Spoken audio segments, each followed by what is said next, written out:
Bien, continuando con enlaces covalentes, habíamos visto que los enlaces covalentes se formaban entre átomos con electronegatividades similares. Recuerden que la electronegatividad es una propiedad periódica que se puede definir como la capacidad que tiene un átomo de atraer hacia sí los electrones que comparte con otro átomo.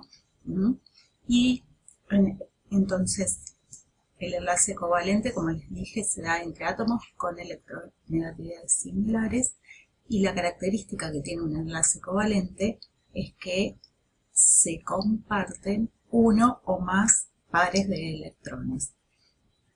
En el caso del enlace covalente normal, cada electrón que participa del enlace es aportado por cada uno de los átomos.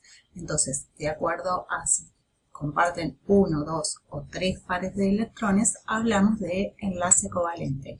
Simple, doble y triple, todos son covalentes normales y se indican con un ion, como podemos ver acá. Acá tenemos un enlace covalente simple entre hidrógeno e hidrógeno. Para el caso de los oxígenos tenemos un enlace covalente doble, ¿sí? Se comparten dos pares de electrones, y para el caso del nitrógeno vemos que están compartiendo tres pares de electrones, con lo cual hablamos de un enlace covalente triple. Bien. Esto nuevamente para decirles que este tipo de enlace covalente se da entre átomos con electronegatividades similares y que se ubican principalmente en esta parte de la tabla periódica.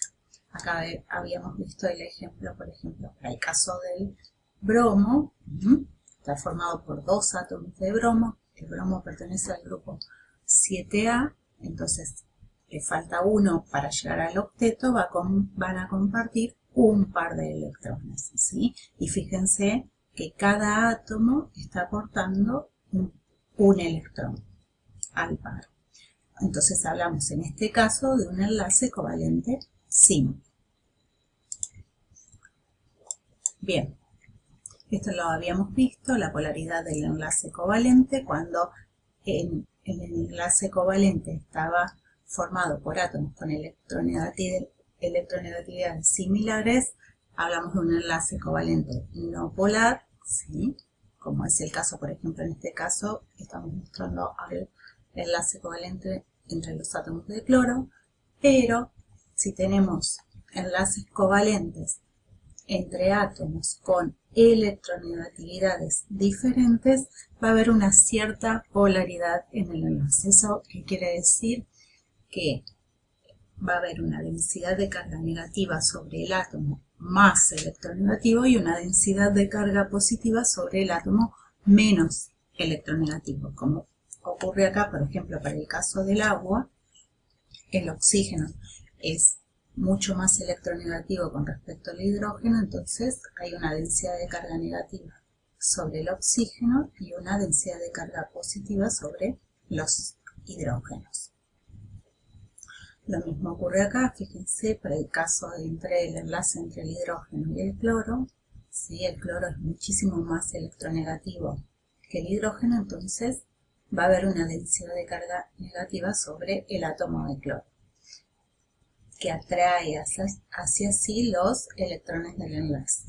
Y el hidrógeno queda con una densidad de carga positiva. Bien.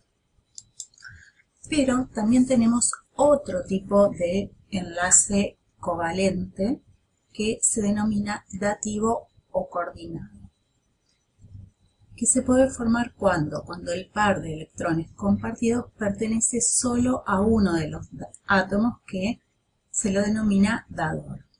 Ahora bien, ¿cuándo un átomo puede actuar como dador? Cuando completó el octeto, es decir, ya tiene 8 electrones en su nivel más externo y dispone de pares de electrones libres. Esos pares de electrones libres los puede ceder, entre comillas, hacia otro átomo para que ese átomo llegue a 8. y lo indicamos el enlace covalente dativo coordinado con una flecha. Fíjense acá, en el caso de este compuesto, el cloro va a actuar como átomo central siempre. El átomo central en los compuestos es el que es diferente de oxígeno y de hidrógeno. Es decir, que vamos a colocar en la parte central de la estructura, esta estructura se llama estructura de Lewis, al átomo central, que es el cloro. Luego lo vamos a rodear de oxígenos y bien en la parte externa vamos a colocar los hidrógenos o metales si existieran en la fórmula. Entonces, siempre primero el átomo central tiene que llegar a 8. En este caso el cloro tiene 7, al hacer un enlace covalente simple con este oxígeno llegó a 8. Ahora bien, este oxígeno ¿cuánto tiene? Tiene 7, ¿sí? Entonces le falta 1 para llegar a 8, hace una covalente simple con este hidrógeno. Entonces, volviendo al cloro como átomo central, fíjense que llegó a 8, pero le quedan pares de electrones libres.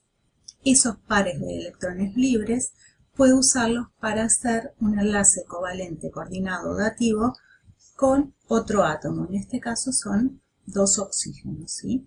Entonces, un par lo va a compartir con este oxígeno y lo indicamos de esta forma, con una flecha desde el dador al aceptor. Y este par de electrones los comparte con este otro oxígeno. De esa forma, ¿sí?, cada uno de los átomos que forman el compuesto llegaron a 8, ¿sí?, con la excepción del hidrógeno, que es una excepción a la regla del octeto, que llega a 2. Si yo tengo que describir los enlaces en este compuesto, tengo que decir que existen un enlace covalente simple cloro-oxígeno, un enlace covalente simple oxígeno-hidrógeno y 2 enlaces covalentes dativos o coordinados cloro-oxígeno. Bueno, de esta forma terminamos la parte de enlaces químicos.